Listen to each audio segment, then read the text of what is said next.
You are about to listen to a Beyond the Wheel mini pod.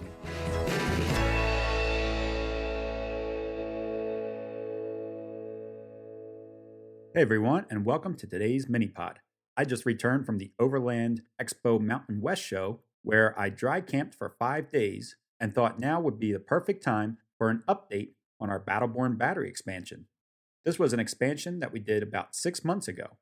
I just used these batteries exactly how I always envisioned over this long weekend, and that is to protect Belle from the heat when I am away from the RV. It was just Belle and I on this trip, and I worked at the Winnebago booth at the expo from Friday to Saturday. I arrived Thursday and left on a Monday. The show hours are a bit long, from 8 to 5, so it was a long time for Belle to be alone in the RV while not being plugged in, and of course I did stop in and check on her throughout the day during my breaks. The Battleborn batteries did exactly what we needed them to do. They ran the AC the whole day while I was gone. It was warm at the show, but not excessively hot. I think the hottest day was around 85 degrees, which honestly is plenty hot for an RV. In fact, without our AC on, a day like that would easily get over 100 degrees inside our RV, especially on the front dash where Belle likes to sit. A quick reminder on what our Battleborn battery system consists of is 1,010 amp hours of battery power, 3,000 watt inverter, and 1,300 watts of solar. So during those 5 days, I did run our generator for 2 hours to help top off the batteries. We were not getting much sun on Friday and Saturday, and I wanted to play it safe and make sure that the batteries had enough juice in them for Belle.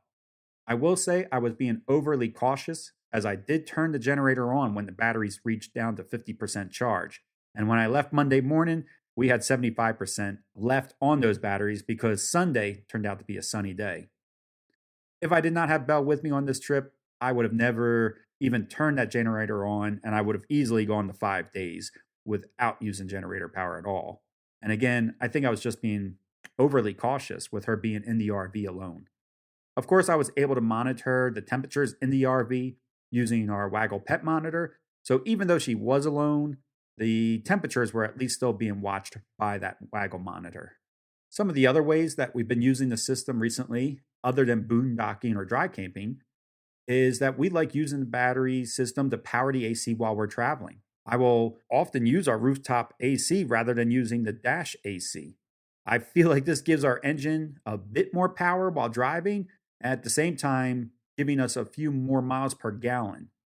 And to be honest, it's probably not enough to shout about, but I have noticed a slight increase in our range per tank during fill up.